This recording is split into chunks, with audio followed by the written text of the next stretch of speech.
I was staring at my reflection in the oversized mirror of the suite at the Harbor View Hotel in Charleston, South Carolina. The air smelled faintly of lilies and champagne from the endless floral arrangements scattered throughout the building. My black silk dress clung to my frame like a quiet rebellion. Simple, elegant, completely out of place for what was happening just a few blocks away.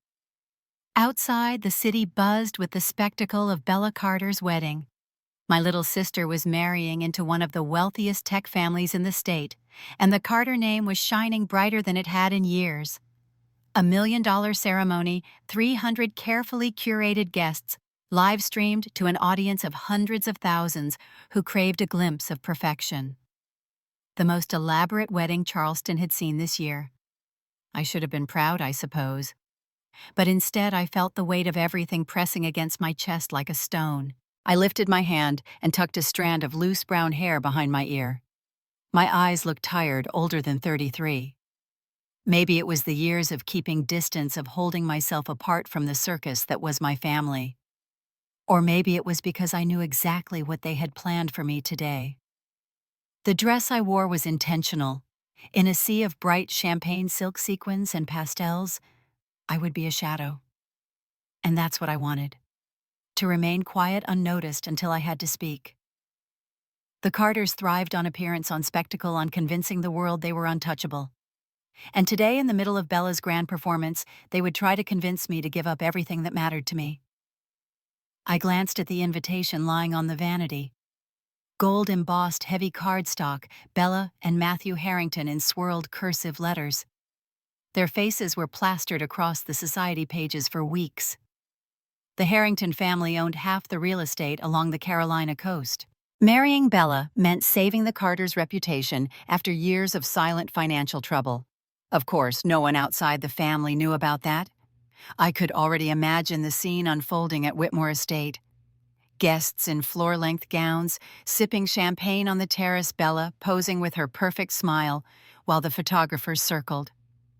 My mother, Margaret, would glide through the crowd like a queen, her pearls glistening under the soft lighting. My father, Richard, would stand near the entrance, shaking hands with senators and CEOs like he was the one getting married. And somewhere in the middle of all that noise, they'd find a quiet corner to pull me aside. They would smile, act as if it were all normal, and then hand me the papers. The ones they'd spent weeks preparing, the ones Victor Lane, their trusted family attorney, had drafted, with one purpose: to strip me of the trust fund my grandmother Sophia left me. Sophia. I closed my eyes for a moment, letting the memory of her voice soften the sharp edges of the day. She had always smelled of jasmine tea and worn soft linen dresses even in the humid Georgia summers. Her cottage on Tybee Island was where I learned what it meant to stand on my own. She had never trusted my parents with her fortune, not after years of watching them use people like pieces on a chessboard. Instead, she created a separate trust in my name, $25 million quietly protected, untouchable by anyone else until the day I turned 33. She gave it to me not because she believed I needed wealth. She gave it because she believed I needed freedom. Freedom to choose a life beyond the Carters' suffocating expectations. And she made me promise one thing. Do not speak of this to them until the time comes. It will protect you. I never did. But somehow they found out. Or maybe they didn't know all the details, maybe they just suspected. Either way, they wanted it gone. My independence threatened the careful hierarchy they built. Today was the perfect day to corner me in the middle of a lavish wedding where no one would dare cause a scene. I walked to the window. From here, I could see the faint glow of Whitmore Estate in the distance. Lanterns flickered across the lawn like tiny golden stars. I could almost hear the music carried by the ocean breeze. My phone buzzed on the vanity, pulling me back. It was a text from Daniel Hayes. "They're ready for you. Be careful." Daniel had been my closest friend since college. He was the only one who knew the full truth about the trust fund, the only one who helped me prepare for what was coming. Weeks ago, he warned me that Victor Lane was digging into financial records he shouldn't have been able to access. We both knew what it meant. I typed back a single reply. "I'm ready." "Am I?" I picked up the small black clutch on the vanity and slid the phone inside. My fingers hesitated on the clasp. This wasn't just about Bella. It wasn't even about my parents. It was about everything I had tried to escape. Everything I thought I'd left behind when I moved to New York and built a life far away from Savannah's old money circles. My heels clicked softly against the marble floor as I crossed the room. The sound was hollow, almost eerie in the quiet of the suite. I reached for the doorknob, paused, then looked once more into the mirror. My reflection stared back at me, calm but unyielding. They would expect me to walk into that estate meek and compliant, just another pawn in the Carter family's carefully crafted image. They had no idea how much I had learned from Sophia. I exhaled slowly, a long, steady breath that steadied my hands. "They don't just want me at the wedding," I whispered into the stillness. My own voice sounded foreign, sharp with certainty. "They want to take everything she trusted me with." I turned off the lights and stepped out of the room, leaving the quiet behind. I walked down the long, carpeted hallway toward the elevator. The soft hum of the hotel's air conditioning, the only sound accompanying my thoughts. As the door slid open and I stepped inside, memories of Savannah crept in like ghosts I could never quite shake.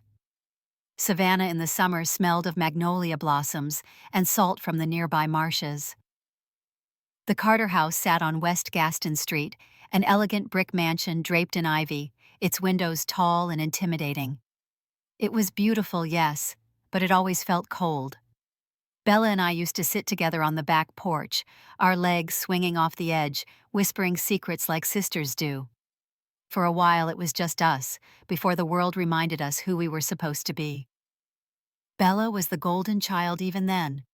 She had a soft way about her, a voice like honey that could melt anyone's anger. She always knew how to tilt her head just enough to seem sweet, how to cry at the right moment, so my mother would rush to comfort her. I never had that gift. I never had. I was quiet, too serious, too observant for my own good. Margaret, my mother, valued charm over everything else. She used to say Bella belonged at the center of every room, the kind of girl people gravitated toward. She'd brush Bella's blonde curls and say things like, "My little Southern belle is going to light up the whole world." Then she'd glance at me in the mirror and add, "Evelyn, you should smile more." Richard. My father was worse in his own way. He didn't yell, didn't threaten. He simply looked through me like I was a ledger entry he didn't have time for. His world revolved around the Carter legacy, the endless preservation of a name that had lost meaning decades ago. He believed every decision we made should serve that legacy. Bella was part of the plan. I was the mistake he couldn't quite erase. The elevator reached the lobby, and the polished marble floor reflected my shadow as I walked out. Outside the glass doors, a black sedan waited to take me to Whitmore Estate. I remembered how Sophia tried to shield me from all of it. My grandmother smelled like lavender soap and old books. She kept a quiet cottage on Tybee Island, where the wind always carried the sound of the sea. Whenever my parents' house felt too heavy, I'd run to her. She'd make me tea and tell me that I didn't have to become what they wanted. She taught me how to balance a checkbook when I was 11, how to invest in my own name before I turned 18, how to read people and their motives with the same care she used when tending her garden. Bella hated that cottage. She hated that Sophia would leave her out of those afternoons, hated that the attention she was so used to was not hers there. I could still see her face the day Sophia handed me the small velvet box with the Carter family heirloom necklace inside. Bella stood in the doorway, her lips trembling in a way that wasn't innocent. She was angry even then. It was strange thinking about those days as the car pulled away from the hotel. The driver was silent, the city lights flickering past the tinted windows. I wondered if Bella remembered our shared summers before all the layers of expectation and jealousy settled in. Maybe she didn't. Maybe she only remembered how Sophia chose me. My phone buzzed, pulling me out of the thought. I slipped it from my clutch and saw Daniel's name. "Victor is here already. He brought the documents. They're planning to corner you before the ceremony starts." I stared at the message for a moment, the glow of the screen casting a faint blue on my lap. Victor Lane. My parents' prized attorney, a man who had spent his entire career making inconvenient truths disappear. Of course they would use him for this. I typed back slowly. Let them try. The car turned onto a narrow road lined with old oaks, draped in Spanish moss. The branches arched overhead, creating a tunnel of silver shadows. My stomach tightened with a mix of dread and calm. I had been waiting for this, preparing for it. Another memory slipped in. Julian Moore standing on the back veranda of the Carter house 5 years ago. He had been my fiancé then, tall, polished, ambitious. We were supposed to marry the summer after I finished grad school. But Julian liked shiny things, and Bella was always shinier than me in my family's eyes. I could still hear the way his voice flattened when he told me he couldn't do it. He said he needed someone who fit into the Carter plan better. He said Bella understood the life he wanted. And just like that, he was gone. I left Savannah the next week and never looked back. I thought I'd never have to see him again until Bella's engagement party invitation arrived last year and his name was on it. He was hers now, or had been. Who knows if he still was. I wondered if I'd see him tonight standing in the crowd, smug as ever, waiting for the moment my parents would humiliate me. The car slowed as the gates of Whitmore Estate came into view. Lanterns lined the long driveway, their warm glow washing over manicured gardens and fountains. I could see guests in glittering gowns already stepping out of their cars, laughter spilling into the night. I exhaled and tucked my phone away. Whatever I felt, it couldn't show.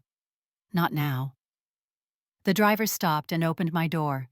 I stepped out, heels pressing into the gravel, and looked up at the grand facade of the estate. Music floated from inside, soft strings layered under the murmur of polite conversation. I started walking toward the entrance. With each step, the past and present tangled tighter, a web I couldn't escape. Bella would be inside, glowing, my mother at her side, my father watching with cold approval. And somewhere in a quiet corner of that glamorous trap, Victor would be waiting with those papers. I adjusted the strap of my clutch, feeling the slight weight of my phone inside. Daniel would be nearby too, watching, ready if I needed him. The doorman smiled as he held the door open. I nodded politely, stepping into the soft golden light of the grand foyer. For a moment, I let myself look around, taking in the sight of the chandeliers, the endless sea of people, the way their eyes flickered toward me, curious but polite. Then I saw them. Margaret, in a pale blue gown, was already moving toward me, with that carefully measured smile. And just behind her, Richard standing like a statue, unreadable. I felt the faint vibration of my phone in my hand before I even looked. Another message from Daniel. "They're waiting for you in the east sitting room."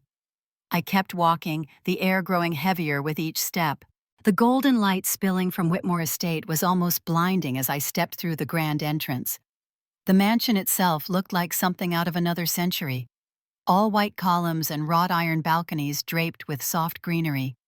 Hundreds of lanterns lined the pathways outside, flickering gently in the evening breeze, casting warm halos over manicured gardens. The air smelled faintly of roses and expensive perfume, mixed with the sharp tang of champagne. Luxury cars stretched down the long driveway, each one more ostentatious than the last. I could hear the faint swell of live strings as the orchestra played in the courtyard beyond a medley of classical pieces designed to impress. The guests were already in full display mode, their jewels glittering under the chandeliers that loomed above the entrance hall. A hush of murmured conversation, followed by a ripple of polite laughter, floated toward me as I crossed the marble floor. I could feel their eyes flickering to me in fleeting glances, taking in my black dress, cataloging it silently. A few turned away quickly when they realized I had caught them staring. Through the archway ahead, I caught my first glimpse of Bella. She stood at the center of the grand hall like a queen being adored by her court. Her dress was pure silk, custom-made, glimmering like liquid ivory under the soft golden lighting.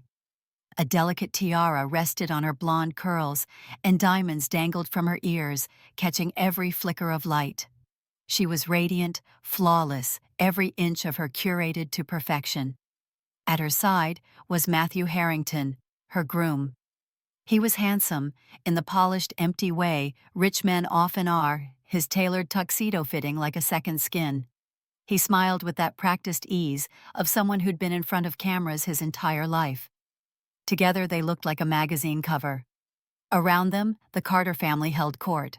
Richard stood stiffly near the press photographers, hands clasped behind his back, answering a question from a reporter with a cool, deliberate tone. Margaret floated between clusters of guests, her soft blue gown shimmering with each calculated step. Every move she made screamed grace, but I could see the tension in her shoulders, even from here. Evelyn.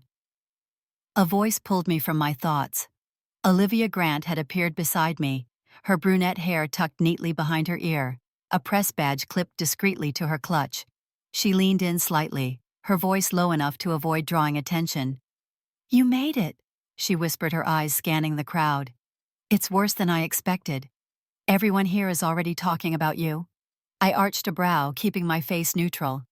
"Talking about what exactly? They're expecting you to do something dramatic," she said, tilting her head toward the throng of guests.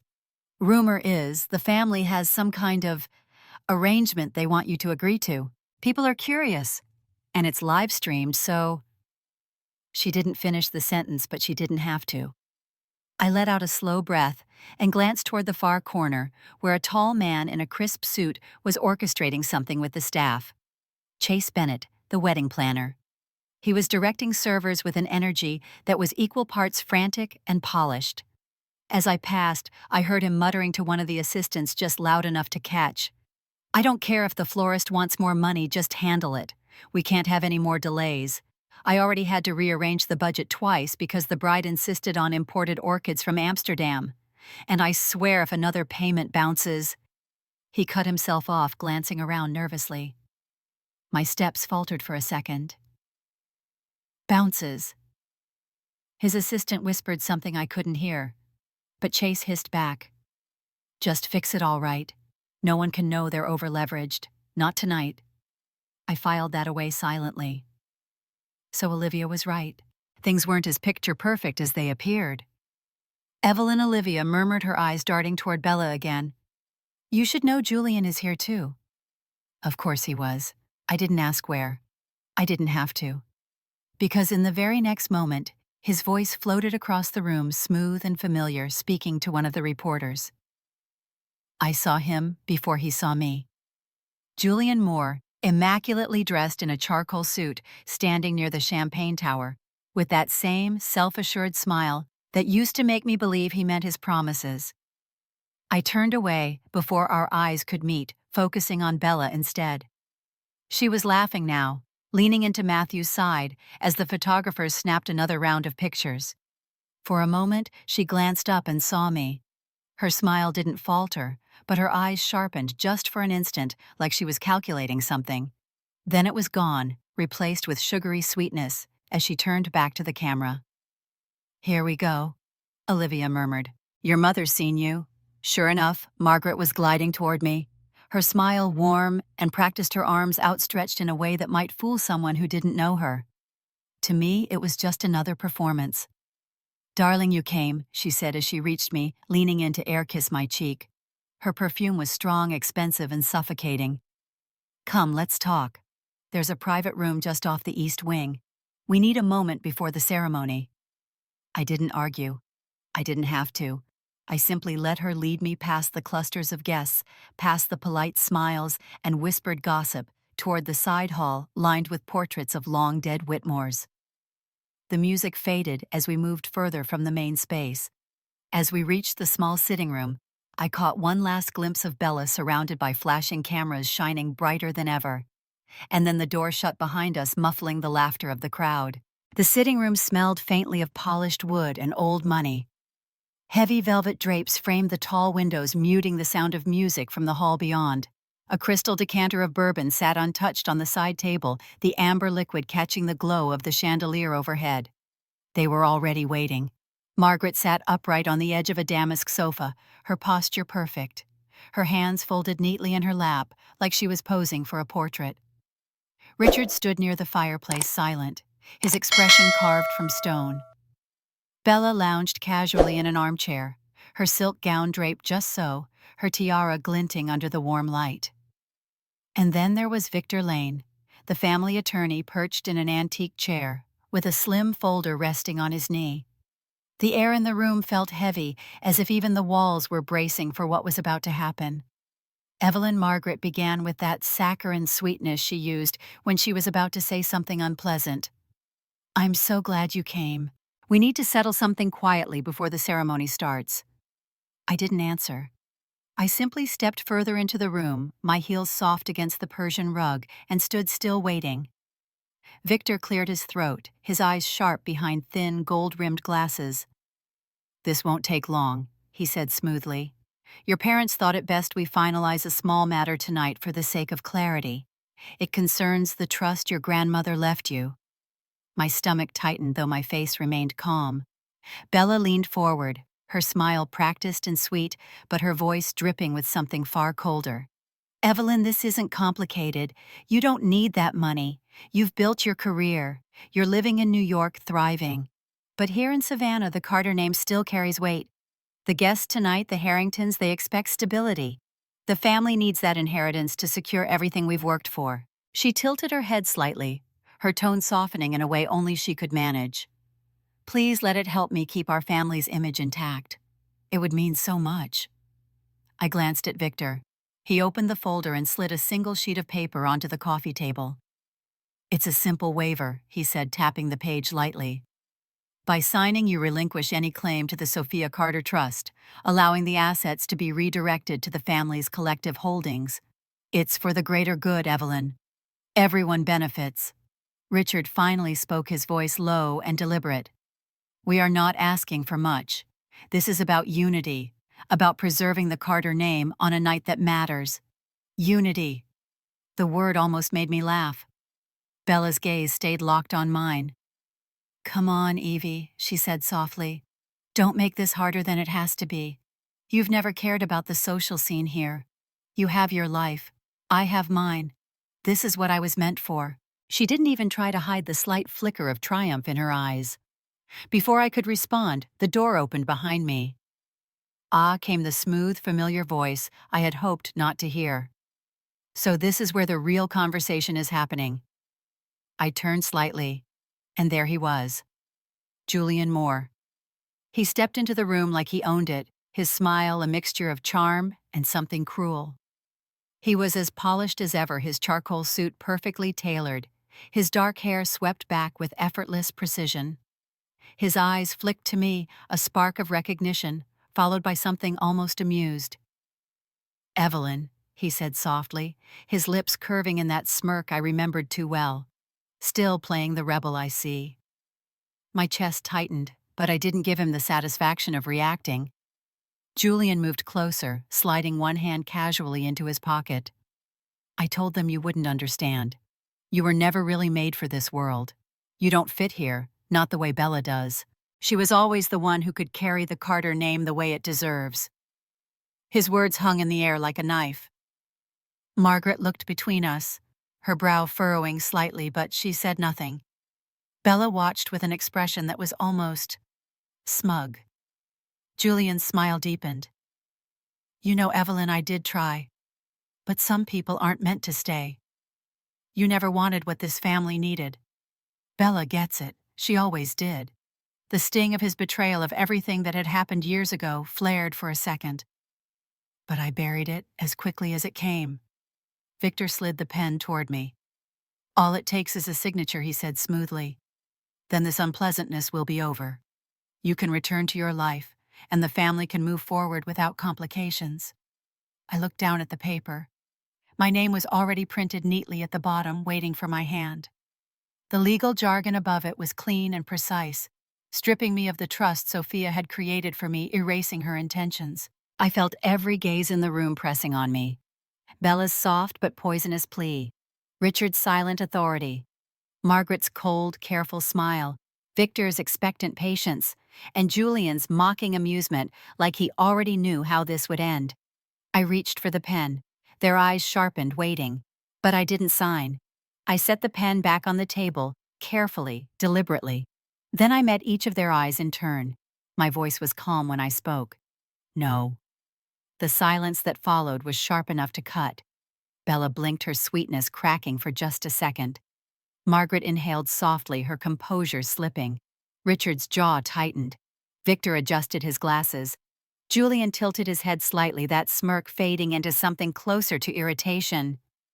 I straightened slowly, feeling the weight of their stares, the tension filling every inch of the room. The pressure was there, heavy and suffocating. But I didn't move. I didn't bend. And for the first time all evening, they didn't know what to do next. I could still feel the weight of their stares in that suffocating room, even as I walked out without another word. My heels echoed softly down the empty corridor leading back toward the main hall, but my mind had already drifted far from Whitmore Estate. It carried me back to a place that felt like another lifetime, to the quiet hum of cicadas on Tybee Island and the soft crash of waves against the shore. Sophia's cottage was nothing like the Carter mansion in Savannah. It was small and sunlit, with peeling white paint and a wraparound porch that always smelled faintly of sea salt. Wildflowers grew untamed around the edges, and wind chimes danced lazily in the breeze. It was the only place in the world that ever felt safe. I remembered being 14, sitting cross-legged on her worn wooden floor as she poured tea into two mismatched cups. She didn't believe in perfection, not in the way my parents did. She believed in meaning. She handed me the chipped blue cup and sat down opposite me, her soft linen dress brushing the floorboards. "You have to learn something, Evelyn," she'd said that day, her eyes the same stormy gray as the sea outside her window. "Your parents will always be who they are. They will try to shape you into something that fits their name, their idea of what's right. But you're not theirs to shape. You are your own." Her words had confused me then. I thought she was just being kind, just comforting me the way she always did, after my mother's quiet criticisms or my father's cold silences. But over the years, I came to understand she was preparing me for moments exactly like this. She taught me how to balance a checkbook before I was even old enough to open a bank account. She made me sit with her as she reviewed her own investments, showing me the way people hide power in numbers and contracts. She taught me that money wasn't about the things it could buy, but the choices it could protect. I saw her in her garden one afternoon, pruning the rose bushes she planted along the porch. Bella had come with me that day. She was only 10, still soft with innocence, but already keenly aware of the way the world bent for her. She had stood in the doorway, her arms folded, pouting. "Why does Evelyn always get to help you?" Bella had asked, her voice edged with something sharp. Sophia straightened her sun hat, casting a shadow over her face. "Because Evelyn wants to learn," she'd said simply. Bella's pout deepened. "You like her more than me." Sophia had paused, choosing her words carefully. "I love you both. But loving someone doesn't mean giving them everything they ask for. Sometimes love is knowing what they need even if they don't understand it yet." Bella didn't answer. She just turned and stomped back into the house, her blonde curls bouncing with each step. I had watched her go, a pang of guilt settling in my chest, even though I hadn't done anything wrong. A few years later, when I was 17, Sophia called me into her study. It was the only room in her cottage that felt formal. She sat at her desk, an envelope in her hand. "There's something you need to know," she'd said. Inside the envelope was a simple document. It explained the trust she had created in my name. $25 million, quietly protected, untouchable, until I turned 33. The conditions were clear. I had to build my own life on my own terms, without relying on the Carters. If I managed that, the trust would be fully mine. "You must keep this to yourself," she warned, her voice calm but firm. "If your parents find out, they'll try to take it. They'll tell you it belongs to the family. But it doesn't. It's yours. It's your choice." I remembered staring at her, overwhelmed. "Why me? Why not Bella too?" Sophia reached across the desk and placed her hand over mine. "Because Bella has already chosen their path. She wants what they want. You don't. And one day when they come for this, you'll need to remember you don't owe them anything. Not your freedom, not your dignity, not a single dollar." I could still see the way she looked at me then, her expression unwavering. "When they push," she said, her voice low and certain, "stand your ground. They will make you feel small. They will make you feel like you are wrong. But you are not. You owe them nothing." Years later, on the day she died, she pressed a small velvet box into my hand. Inside was the Carter family heirloom necklace, the one passed down for generations. "This belongs with you," she whispered. Bella had been standing at the foot of the bed, her face pale. She didn't cry. She just stared at the necklace with a look I'll never forget. Hurt, jealousy, betrayal all tangled into one. That was the moment everything shifted. Bella stopped being my sister and started being someone who saw me as a rival. The memory of her eyes that day burned in my mind as I walked slowly back toward the main hall of Whitmore Estate. Sophia's voice echoed faintly in my head, the same words she spoke that afternoon in her study. "When they force you to choose, remember you owe them nothing." I let out a slow breath, feeling the weight of that truth settle like steel in my chest. And then I kept walking. The soft hum of music grew louder as I stepped back into the main hall. The chandeliers above seemed brighter now, almost harsh against the golden haze of the crowd. Conversations rippled in small, hushed waves. I could feel their eyes on me. Curious. Hungry. I didn't have to hear the words to know what they were saying. I'd been gone too long. Something had happened. Something worth whispering about. A camera flash went off somewhere to my left. Another followed. Someone was live streaming on their phone, angling it just enough to catch me in the background. I caught the faint glow of a screen and saw my name scrolling across a live chat.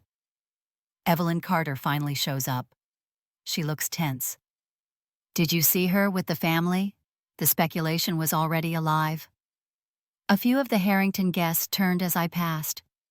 One of them, a woman draped in emerald satin, smiled too widely as she greeted me. "Evelyn, it's been ages," she purred. "You look lovely. Such a shame you're not more involved in family affairs, but of course you're very busy in New York." Her eyes flickered with something sharper, a little too curious.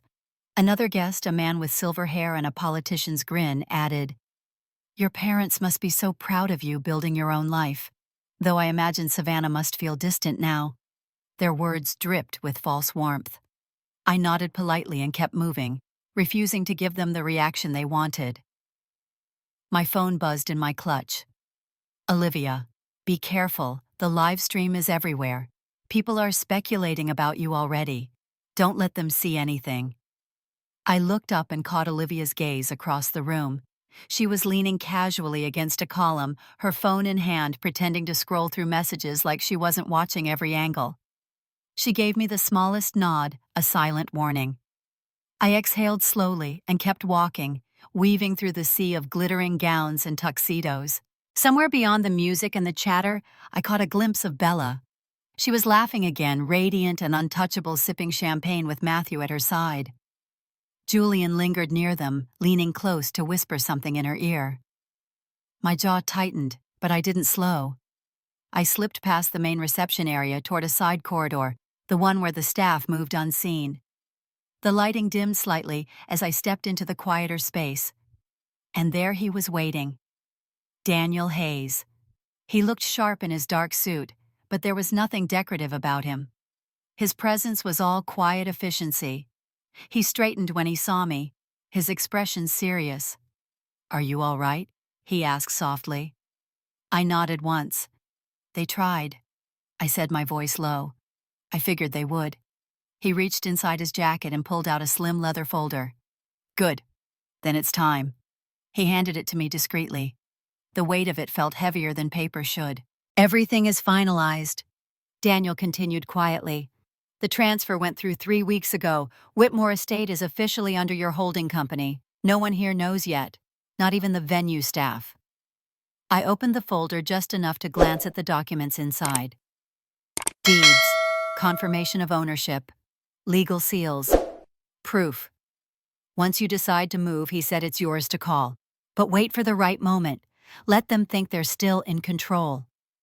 I closed the folder and slid it back into my clutch, the faintest spark of satisfaction flickering in my chest. For weeks I had been waiting, planning, preparing, and now the pieces were in place.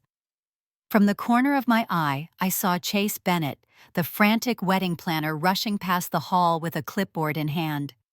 His assistant trailed after him, whispering something urgent. He looked pale, nervous. Another small crack in the perfect facade. I glanced back toward the grand hall, where Bella was basking in her spotlight. She didn't even see me watching her. She never imagined for a moment that tonight in this very place she believed belonged entirely to her. The ground beneath her was already mine. The music swelled again, a waltz now, and the sound of laughter carried down the hall. The chatter from the live stream was still buzzing in the background. Guests were glancing at me again, subtly trying to read my face. I let my lips curve into the faintest smile, a calm, almost imperceptible thing. The timing wasn't right yet, but it was coming. And when it did, none of them would see it coming. The music shifted to something softer, signaling a pause between courses. The hum of conversation dimmed just enough for Richard Carter's voice to carry. "Ladies and gentlemen," he said smoothly, stepping toward the edge of the stage where Bella and Matthew stood. His deep, authoritative tone commanded immediate silence. "Before we proceed with the next part of this beautiful evening, the Carter family would like to share a moment of unity. My eldest daughter, Evelyn, would like to offer her blessings to her sister." A polite ripple of applause followed. Cameras lifted, live stream feeds adjusted to catch every angle. I felt hundreds of eyes swing toward me. Margaret's hand appeared at my elbow, her touch light but firm. "Come, darling," she murmured through her fixed smile. "This won't take long." I stepped toward the stage, my heels silent on the polished floor.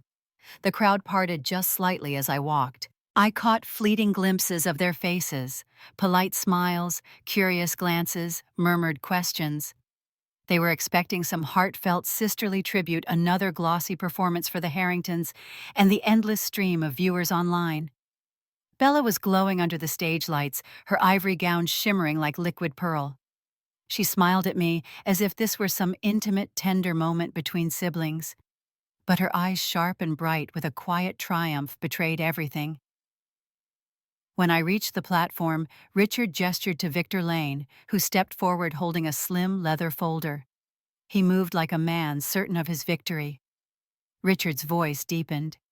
"Tonight is not only a celebration of Bella and Matthew, but a celebration of our family's continued legacy.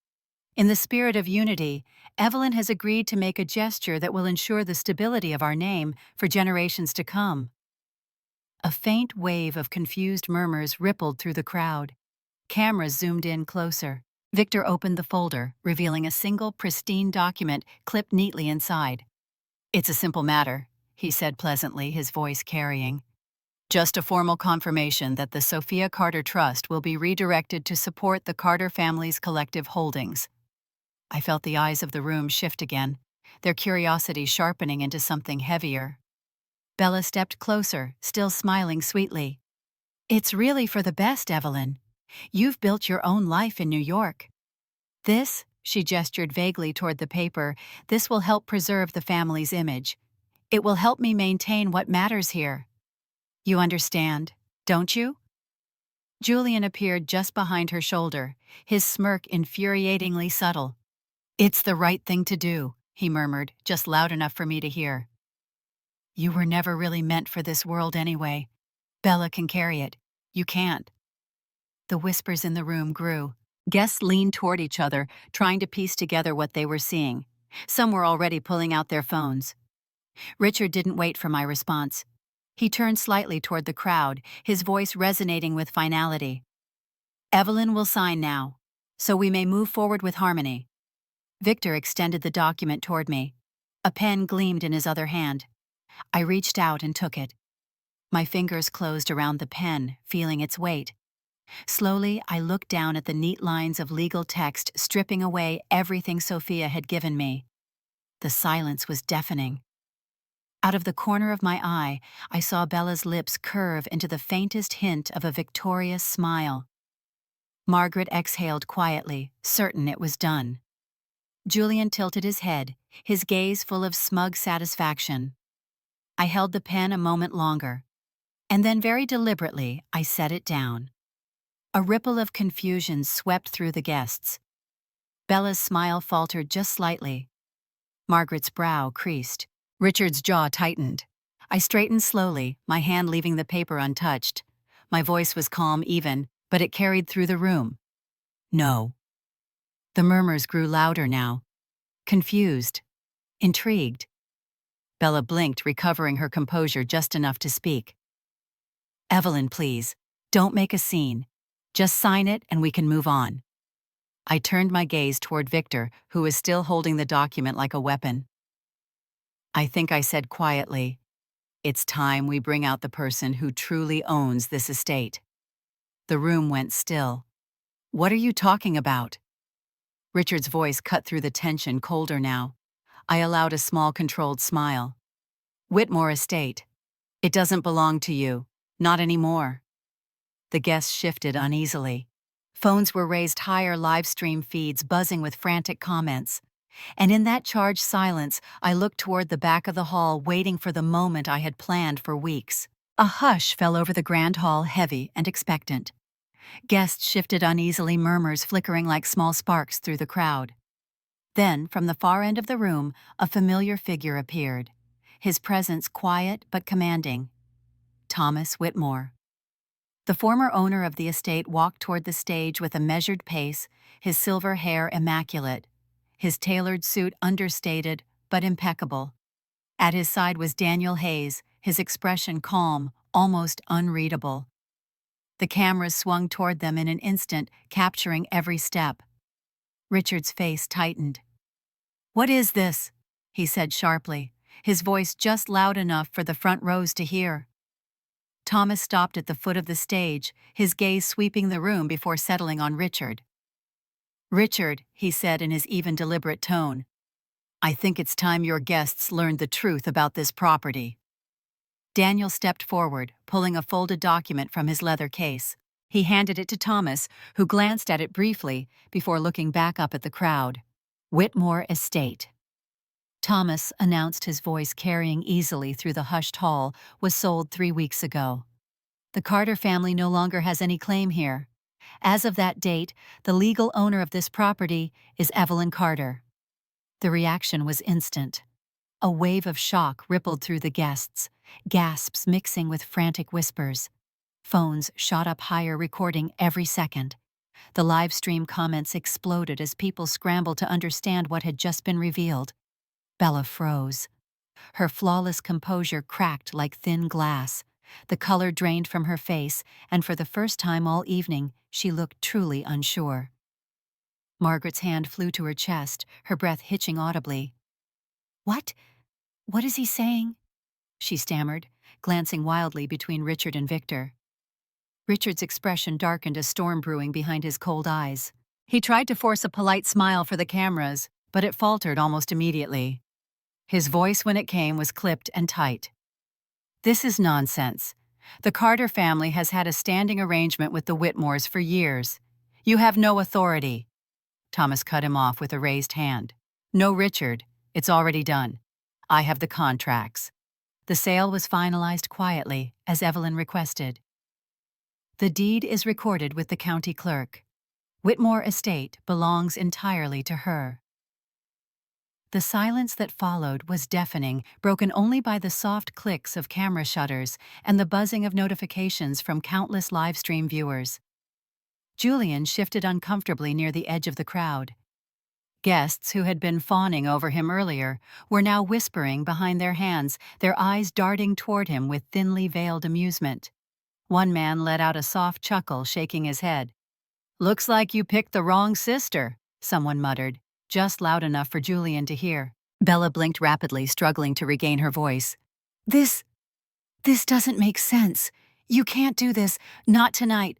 I finally stepped forward, my calm gaze sweeping over the room before landing on Bella. "It's already done," I said softly, but my voice carried. 3 weeks ago." I turned toward Victor, who still held the unsigned waiver like it meant something. "And you knew, didn't you? You just didn't think I'd tell them." Victor's mouth opened slightly, but he said nothing. I faced the crowd fully now, the cameras trained on me, the tension thick and electric. "Since I now own Whitmore Estate," I said clearly, "I have the right to decide how this venue is used." A ripple of confusion passed over the guests. Then I smiled, just a small, precise curve of my lips. "And I'm canceling the rental agreement with the Carter family, effective immediately." The words hung in the air like a thunderclap. Gasps erupted, followed by a shocked murmur that grew louder with every second. Bella stumbled back a step, her perfectly staged wedding image crumbling before hundreds of eyes. Margaret let out a sharp, panicked noise. Richard's face hardened into a mask of barely contained fury. And just like that, the grand illusion of Bella's $1 million wedding began to collapse. ChatGPT'd and I. The room erupted into chaos. Chase Bennett, the wedding planner, went pale as the implications hit him. He spun in frantic circles, clutching his clipboard, barking orders to the staff. Keep the music going. Keep serving champagne. Don't let the guests panic. But his voice cracked, betraying the panic creeping in. Servers hesitated mid-step, unsure if they should continue passing trays of hors d'oeuvres or simply disappear. Guests were no longer politely whispering, they were openly filming, their phones raised high, their faces glowing in the harsh white light of screens. The livestream chat exploded with rapid comments. Is this real? Did she just cancel her sister's wedding? Screenshots and video clips were already flooding social media. Bella's scream cut through the air like a blade. You can't do this. Her carefully composed voice, soft and sweet all night, cracked into raw desperation. She grabbed at the edges of her gown, her tiara slipping slightly as she lurched toward me. This is my wedding. This is my day. You can't take this away from me. Margaret rushed forward, her face flushed with fury. Enough of this, Evelyn. You've made your point. Stop this ridiculous stunt. Her voice rose higher with every word, breaking the last shred of her graceful facade. Richard moved slower, but I saw the uncertainty in his eyes for the first time. He glanced at Victor, waiting for him to intervene to fix it somehow, but Victor only stood frozen silent, his carefully constructed calm faltering. The orchestra stumbled to a halt, the last note hanging awkwardly in the air. The guests, sensing the unraveling, were now in full spectacle mode. They weren't just observers anymore, they were participants in the viral storm brewing in real time. I watched Bella claw at her perfect image, her face twisted in disbelief. You've always hated me, she sobbed, her voice raw.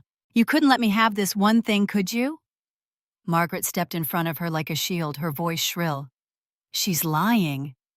She can't own this estate. This is an attack on our family. Margaret Thomas, Whitmore said calmly from the sidelines. I sold it to her. The deed is already filed. Margaret's words faltered mid-breath. Her mouth opened, but no sound came. Richard finally turned toward me, his voice low, but edged with rage. You've humiliated your sister and this family in front of everyone. Do you even understand what you've done? I didn't answer. I didn't need to. For a brief moment, the noise died down into an uneasy hush. Guests glanced at each other, unsure if it was truly over. Bella's sobbing softened into frantic breaths. Margaret clutched her daughter, whispering soothing words, her own composure hanging by a thread. Richard exhaled sharply, as if trying to regain control. And then Daniel stepped forward. He walked to the center of the room with quiet authority, holding a second folder. His calmness was almost jarring in the midst of the chaos. Since we're being transparent tonight, he said, his voice steady and clear. There's one more thing you should all know. Every camera turned to him. This wedding, Daniel continued, and much of what you've seen from the Carter family tonight was built on borrowed money. In the last 6 months, the Carters have taken multiple high-interest loans using Carter Holdings as collateral. They even mortgaged the remaining properties in Savannah to fund this event. A collective gasp swept through the room. Bella's head snapped up, her tear-streaked face stunned. Daniel pulled out the papers, holding them high enough for the cameras. Here are the filings with the county clerk public record. Carter Holdings is overleveraged. If they default, they stand to lose everything. The hall exploded. Guests began speaking all at once, voices rising in disbelief. Some stepped closer to snap photos of the documents. A reporter shouted a question over the din. Is it true? Are the Carters bankrupt? Phones buzzed relentlessly as notifications poured in, live updates spreading across every social platform. Carter wedding scandal, family accused of massive debt. Bella's knees buckled slightly. No, she whispered, shaking her head. That's not true. Matthew, tell them that's not true. She turned to her groom, but Matthew Harrington was silent. His handsome, polished face had hardened, his jaw tense as he stared at her. Margaret's hands trembled. "Richard, do something," she hissed. But Richard had gone pale, his silence louder than any denial. Julian, still lingering on the edges of the crowd, shifted uncomfortably. Guests were staring at him now too, some smirking, others whispering. Someone near him muttered just loud enough for others to hear. Guess that engagement was a bad investment. The murmur swelled into a roar. Reporters pushed closer, their phones and microphones raised. The room had lost all semblance of control. I stood still in the center of it all, calm, as the storm raged around me. And then the final twist landed. The guests, society elites, politicians, journalists, all turned their attention toward the Carters, pelting them with questions. Cameras flashed nonstop. The scandal was no longer just a family humiliation. It was public, immediate, unstoppable. The Carters' empire, their carefully constructed image of perfection, was crumbling right there on Bella's wedding night in front of everyone. Julian broke from the crowd and made his way toward me, his face tight with something between desperation and arrogance. His steps were quick, almost frantic, but he tried to keep the same smooth composure that had always fooled people before. "Evelyn," he said, his voice pitched low, like he wanted this to seem private, even though the room was still in chaos. "We should talk. You're better than this. You don't have to humiliate them this way." I looked at him, really looked at him. The same man who had walked away from me without a second thought, who had chosen the safer path with Bella, because it offered more power, more access, more of everything he craved. Now he was here looking small in a room where the ground had shifted beneath him. "I don't think you're in any position to lecture me," I said quietly, my tone even. He leaned closer, his voice soft but urgent. "Listen. I didn't know it would get this bad. Bella, she's not as strong as you. She won't recover from this. Maybe if you just—" I stepped back before he could finish, my expression unreadable. "This isn't about her anymore," I said simply.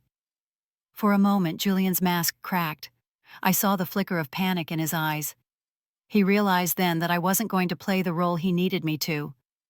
He opened his mouth again, but nothing came out. The crowd was already turning away from him, murmuring in judgment. He wasn't the charming insider anymore. He was part of the mess. Beyond him, Bella was crumbling in front of everyone. She was on her knees now, her silk gown pooling around her like wilted petals, her tiara askew.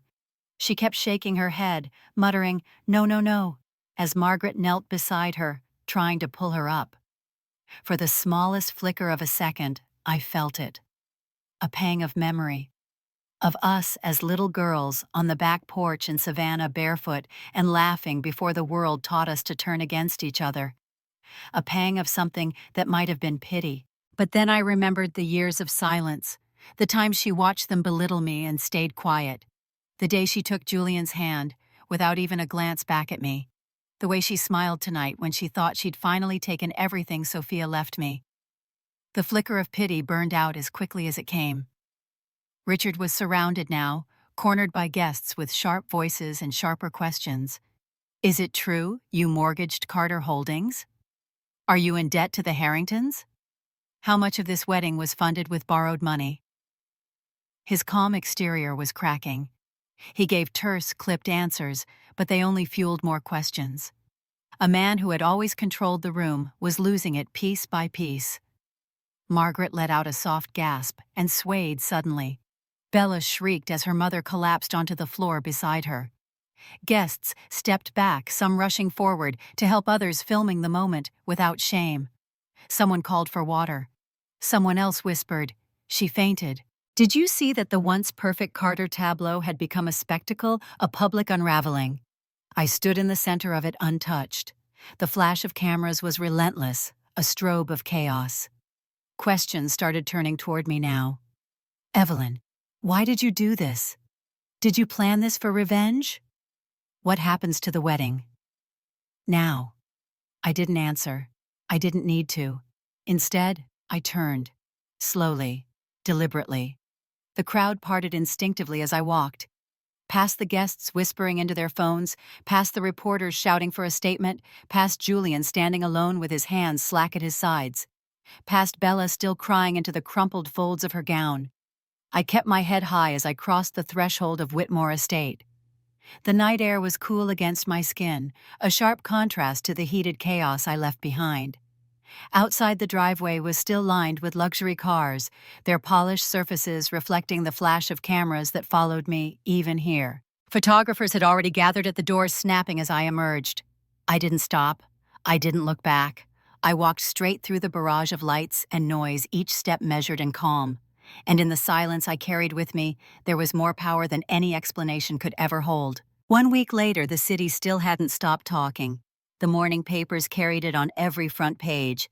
The Carter wedding scandal. Glossy magazines that once fawned over Bella's style now ran headlines about her public collapse. Blogs dissected every frame of the live stream, replaying the exact moment I canceled the venue rental in slow motion. Clips had gone viral, amassing millions of views, with captions like "The wedding that ended in ruins" and "How a sister turned the tables." Carter Holdings, the empire Richard had spent decades building, was in freefall. Investors were pulling out one by one, their trust evaporating overnight. Clients wanted nothing to do with the family name. A week ago, the Carters were still considered Savannah's untouchable elite. Now they were a cautionary tale whispered about in charity galas and private boardrooms. Bella had disappeared from public view entirely. The once unstoppable darling of Savannah's high society was now hiding in the family's mansion curtains, drawn tight. The Harringtons released a carefully worded statement announcing that Matthew had chosen to reevaluate the engagement in light of recent revelations. In truth, he had left the night of the wedding. He hadn't answered a single call since. There were photos of Bella leaving the mansion in sweatpants a few days later, her tiara gone. Her flawless image shattered. The tabloids circled her like vultures. The girl who once thought the world would always bend for her was now a symbol of its cruelty. Julian didn't fare much better.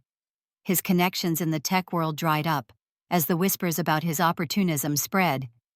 Deals he'd been brokering for months collapsed. A major publication ran a piece exposing his long-standing pattern of using personal relationships for leverage. Investors quietly blacklisted him. The charming man who once slipped so easily into every room of power was now unwelcome in all of them. Victor Lane was facing formal investigations. His involvement in attempting to coerce me into signing away the trust fund had reached the state bar. Someone, no doubt one of the guests, had leaked the footage of him presenting the papers at the wedding. The legal community was already circling, smelling blood. He was one step away from losing his license, his pristine career unraveling faster than he could contain it. Through it all, I stayed quiet. I watched the frenzy from the calm of my apartment in New York. My phone buzzed endlessly with messages, reporters begging for a statement, acquaintances pretending to check in out of thinly veiled curiosity, people I hadn't spoken to in years, suddenly asking for interviews. The only call I took was Olivia's. She came by my office 2 days after the scandal broke. She didn't push for answers. She didn't even bring a recorder. She just sat across from me with her notebook closed and said, "If you want to tell your side, I'll write it exactly how you say it. No spin, no extra." I thought about it for a moment. Then I nodded. The article ran the next morning. It wasn't dramatic, it wasn't gloating. Just a clean, simple headline that read, "Evelyn Carter Speaks." In it, Olivia quoted me exactly as I had spoken to her. "I didn't do this for revenge," the piece read. "I did it because it was mine. I didn't want what belonged to Bella. I didn't want what belonged to my parents. I just didn't let them take what didn't belong to them." The word spread quietly but powerfully. People shared the article not as another piece of gossip, but as something different, a line drawn. And as the noise around the Carter family continued to spiral, I stayed still. I didn't add more fuel. I didn't gloat. The truth was enough to undo them. ChatGPT'd and I. The city was quiet in the early morning, the kind of soft silence that only came before the streets filled with people. My new office in Midtown smelled faintly of fresh paint and coffee. Floor-to-ceiling windows framed Manhattan as the sun crept higher, bathing everything in a pale golden light. I stood there barefoot, holding a cup of tea, feeling the warmth seep through my hands. The space was still mostly empty. A single desk, a few unopened boxes, clean walls, waiting for new memories. It felt like possibility. When I left Savannah, I thought I was leaving everything behind forever. But the truth was, the past always finds a way to follow you until you finally face it. I had faced it, and now it was quiet. I set the cup down on the edge of the desk and glanced at the framed photograph I had brought with me. It was of Sophia, standing on the porch of her cottage on Tybee Island. She was holding a basket of flowers, her smile soft, but knowing, like she understood things I hadn't learned yet. I picked up the photo, holding it for a moment. I kept my promise. I whispered into the empty room. I thought of Bella, of her face the night everything unraveled. I thought of Richard cornered by questions he couldn't silence, of Margaret clutching her pearls as the walls of her perfect world cracked. For years they made me feel small, invisible, disposable. But I wasn't any of those things. I never was. Sophia had known that. She saw who I could be long before I ever believed it myself. She had given me the tools to stand on my own, not to destroy but to protect. I walked to the other side of the office where the morning light spilled across the polished floor. The city moved quietly below the hum of taxis and footsteps muted from this height. For the first time in a long time, I felt light, not triumphant, not vengeful, just free. I thought about the trust she left me, about the fact that I didn't need it for validation. I would use it for something meaningful, something that would honor her. I had already started the process of creating a scholarship fund in her name. Sophia Reed's legacy wouldn't be tied to scandal or greed. It would be tied to something better. My phone buzzed softly on the desk, a message from Olivia. Article hit 1 million shares. People are calling you brave. I smiled faintly and typed back a simple reply. It was never about them. I slipped my shoes on and took the elevator to the rooftop. The wind was cool up there, carrying the faint scent of the Hudson. Manhattan stretched endlessly in every direction, a mosaic of glass and steel and movement. I stepped closer to the edge, holding Sophia's photo in my hands. "I'm done looking back," I said quietly. The skyline shimmered in the morning light. Somewhere far below, the city was waking up, unaware of the storms I had walked through to reach this moment. I felt the last remnants of Savannah slide away. I wasn't Evelyn Carter, the daughter of Richard and Margaret. I wasn't Bella's shadow, or Julian's discarded fiancé, or the quiet girl they underestimated. I was simply Evelyn, whole, unshaken, finally choosing my path. I slipped the photograph into my bag and turned toward the stairs. As I walked back down, a single thought settled clearly in my mind. You don't have to fight to prove you belong. You only have to stand for what's yours. And now I finally understood. You can stay silent and let them take everything. Or you can rise. So let me ask you, would you stay quiet and watch them strip away what's yours? Or would you stand and claim it?